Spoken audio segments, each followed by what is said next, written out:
रखेंगे। हरित और स्वच्छ भारत के लिए हरित और स्वच्छ भारत के लिए हम पर्यावरण को स्वच्छ और हरा भरा बनाने के लिए हम पर्यावरण को स्वच्छ और हरा भरा बनाने के लिए कार्यबद्ध हैं। कार्यबद्ध हैं। हम प्रदूषण को कम करेंगे हम प्रदूषण को कम करेंगे और भारत को एक स्वस्थ राष्ट्र बनाने के लिए और भारत को एक स्वस्थ राष्ट्र बनाने के लिए संकल्प लेते हैं कि हम कूड़ा कचरा केवल डस्टबिन में डालेंगे केवल डस्टबिन में डालेंगे और दूसरों को भी ऐसा करने के लिए प्रेरित करेंगे। यदि कोई गंदगी फैलाता है तो हम उसे समझाएंगे और भारत को स्वच्छता बनाए रखने के लिए प्रेरित करेंगे। हम पूर्ण ईमानदारी और संकल्प के साथ इन सिद्धांतों को अपनाने की शपथ लेते हैं। अपने राष्ट्र की सेवा गर्व के साथ करेंगे और हमेशा सत्य न्याय और प्रगति के पक्ष में खड़े रहेंगे। जय हिंद, जय आरजेडी। ये चाहते हैं कि राजेंद्र नगर, पटेल नगर से जितने लोग हैं वो हाथ खड़ा करें। पटेल नगर विधानसभा से, ठीक है। तो हम ये चाहते हैं कि हम जितनी भी विधानसभाएं हैं उनमें से जितने हमारे मेंबर हैं वो सब इकट्ठे हों।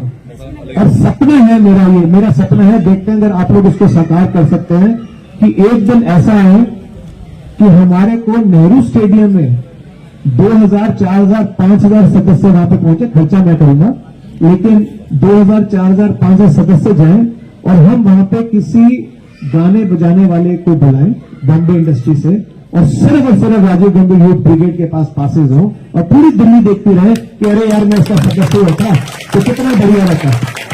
तो दृश्य के बारे में बताइए, जो 20 साल पूरे हो गए आपके राजीव गांधी यूथ ब्रिगेड 20 साल पहले इसका गठन किया गया था और ये यूथ ब्रिगेड है जो हिंदुस्तान के, दिल्ली के खास तौर से यूथों की समस्याओं को लेकर उनकी समस्याओं का निदान कर सके, ऐसी सोच को लेकर ये यूथ ब्रिगेड बनाई गई थी।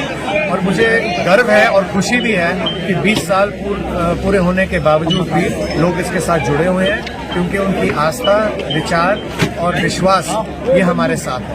तो बड़ी संख्या में यहाँ पे यूथ, जैसा आपने देखा होगा, आए, रिकॉर्ड भी किया होगा। सभी के सभी यूथ जो है वो 30 साल की आयु से कम है।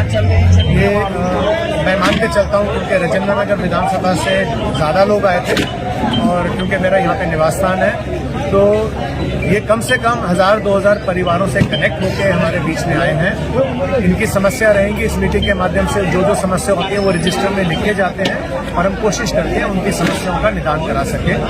ये एक राजीव गांधी का एनुअल जनरल मीटिंग का फंक्शन है। कोई नौजवान आप से जोड़ना चाहता है, हमारी वेबसाइट है और जैसे ये बारकोड है और वहाँ पे लिंक भी आपको मिलेगा। बारकोड से भी आप जुड़ सकते हैं और लिंक के माध्यम से फिर से आप जुड़ सकते हैं। सर, चुनाव कौन से प्लान है? हमारा तो प्लान यही चलता है कि चुनाव से ये प्रेरित नहीं है मीटिंग, और हमारा प्लान हमेशा ये रहता है जो भी समस्याओं का निदान करा सके उन समस्याओं का निदान करें। पॉलिटिकल समस्याएं नहीं है, व्यक्तिगत लोगों की जो यूथ की समस्याएं हैं उसके बारे में हम विचार करें। सर, आप राजनीति से तो जुड़े हुए हैं, इस बार क्या लगता है दिल्ली के अंदर? हर एक व्यक्ति अलग अलग स्ट्रीम से जुड़ा होता है, व्यापार से भी जुड़ा होता है, राजनीति से भी जुड़ा होता है, सामाजिक जीवन से भी जुड़ा होता है। तो मेरा सामाजिक जीवन का एक ये दृष्टिकोण है और मुझे खुशी मिलती है कि लोगों के यूथ के बीच में जाके ये हम नहीं भूल सकते कि हिंदुस्तान अभी youngest country in the world है। तो इस यूथ को अगर हम स्ट्रीमलाइन कर पाएंगे और सही दिशा के अंदर अगर हम उनको ले जा सकेंगे तो भारत का अच्छा निर्माण होगा। यही सोच मेरी है। 20 वर्षों में क्या क्या अचीवमेंट हुआ था? बहुत अचीवमेंट हुए हैं, बहुत सैकड़ों हजारों लोगों की, बच्चों की हमने एजुकेशन के लिए गाइडेंस, काउंसलिंग और ओपन स्कूल के अंदर एडमिशन्स कराई है। सरकारी नौकरियों के अंदर जो उनके फॉर्म्स भरे जाते हैं उनको गाइड करते हैं, अरेंजमेंट्स भी कराते हैं, फॉर्म्स लाके भी देते हैं। और बहुत सारी समस्याओं के अंदर जिसके अंदर लीगल एडवाइस की ज़रूरत पड़ती है, लीगल काउंसलिंग की ज़रूरत पड़ती है, वो भी हम करा के देते हैं। तो हर समस्या जैसे जैसे समस्या आती है, फैमिली डिस्प्यूट्स होते हैं, उसके बारे में भी बात करते हैं, क्योंकि लोग जुड़े होते हैं, परिवार एक ही परिवार है, हम एक ही परिवार मानते हैं। तो उसके माध्यम से बुला के लोगों से एक पंचायत के रूप के अंदर बात करने की कोशिश करते हैं। आपके प्रेरणा स्रोत कौन रहे हैं सर? मेरा प्रेरणा स्रोत तो मैं यही कहूँगा कि महात्मा गांधी जी भी रहे हैं और सावरकर जी भी रहे हैं, दोनों ही रहे हैं। उनका अपना अपना योगदान रहा है देश के निर्माण के लिए। जितने भी हमारे बुजुर्ग नेतागण रहे हैं जिन्होंने इस देश को कुछ दिया है, सभी मेरे प्रेरणा स्रोत हैं। सर, अभी विधानसभा के चुनाव होने वाले हैं, तो जनता को क्या संदेश देंगे? ये पॉलिटिकल प्लेटफॉर्म नहीं है, तो मैं कोई संदेश नहीं दूंगा, क्योंकि अन्यथा लिया जाएगा। मेरे बहुत सारे साथी हैं, वो अलग विचारधारा से आते हैं, मैं उनकी सोच को ठेस पहुंचाना नहीं चाहता, तो मैं इसके बारे में कुछ आज चुनाव के बाद हो सकता है। सर, राजीव गंभीर जो यूथ ब्रिगेड टीम है सर आपकी, ये खाली राजेंद्र नगर विधानसभा के अंतर्गत ही है? नहीं, ये पूरी दिल्ली के अंदर है और हमारी सोच है कि दिल्ली, कुछ लोग हैं सोनीपत से हमारे साथ जुड़े हुए हैं, लेकिन राजीव गंभीर यूथ ब्रिगेड की सोच है कि दिल्ली से बाहर भी काम करें।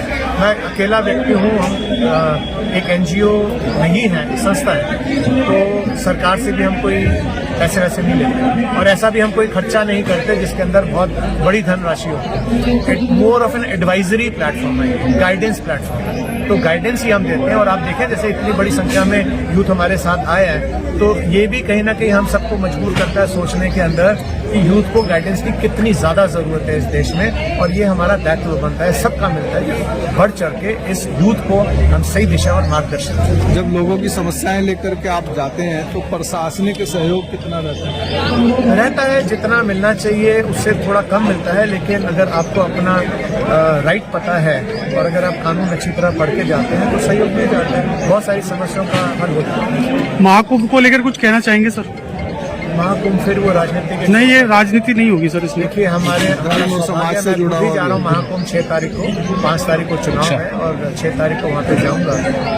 बहुत बड़ा पर्व है ये, हमारी खुशकिस्मती है कि हमारे रहते रहते ये आया है और वहाँ पे स्नान कर सकूँ तो मेरा सौभाग्य है। और मैं यही कहूँगा कि अपने जब जो भी व्यक्ति वहाँ पे जाता है अपने परिवार का ध्यान दें और जो व्यवस्थाएं हैं, जो कानूनी व्यवस्था बनाई गई है सरकार के माध्यम से, जो डिसिप्लिन के लिए रूपरेखाएं दी गई हैं, उसका पालन करें, गंदगी ना फैलाएं।